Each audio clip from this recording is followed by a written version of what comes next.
እንደ እግዚአብሔር ኧረ ማን አለ?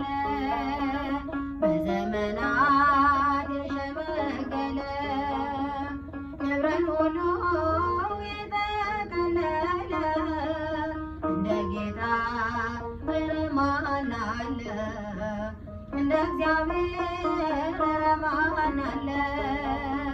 ጥሎብኛል መጎናጸፊያ ለይቶኛል ከሥጋ ትቢያ በሰው ሚዛን ክብርን ማይለካ እውነተኛ ጌታ ነው ለካ። በዘመናት የሸመገለ ክብርን ሁሉ የጠቀለለ እንደ ጌታ ኧረ ማን አለ? እንደ እግዚአብሔር ኧረ ማን አለ?